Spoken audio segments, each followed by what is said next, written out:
नवापूर तालुक्यातील गडदाणे शिवारात बिबट्याची शिकार करणाऱ्या चौघांविरुद्ध गुन्हा दाखल झाला आहे। या चौघांना ताब्यात घेत वन विभागाने नंदुरबार येथील प्रथम वर्ग न्यायालयात हजर केले असता त्यांना वन विभागाच्या कोठडीत ठेवण्याचे आदेश न्यायालयाने दिले आहेत। तर 2 जणांची प्राथमिक चौकशी करून सुटका केली आहे। नवापूर तालुक्यातील गडदाणे शिवारातील जंगलात 2 बिबट्यांची शिकार करून पंजे, कातडी, दात कापून बिबट्याचे मृतदेह जमिनीत पुरण्यात आले। या घटनेची कानकून लागताच वन विभागाने लागलीच जंगलात जाऊन झाडाझडती घेतली। दरम्यान कुजलेल्या अवस्थेत बिबट्या वन प्राण्यांचा सांगाडा आढळून आला।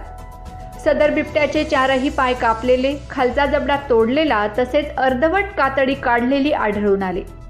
या प्रकरणाची तपासाची चक्रे फिरवीत वन विभागाने गडदाणेतील 4 संशयितांना ताब्यात घेत चौकशी केली। यातील सुरत्या खंड्या गावित याच्या मालकीच्या पाळीव गाईला बिबट्याने हल्ला करून ठार केल्यामुळे सूडबुद्धीने विषप्रयोग करीत बिबट्याची शिकार करण्यात आली।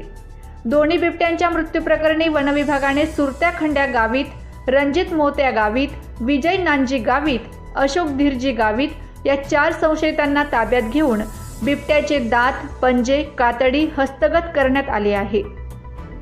संशयितांना नंदुरबार येथील प्रथम वर्ग न्यायालयात हजर केले असता चौघांनाही वन विभागाच्या वनकोठडीत 24 डिसेंबरपर्यंत ठेवण्याचे आदेश न्यायालयाने दिले आहेत। Bureau report, Navapur express news, Navapur.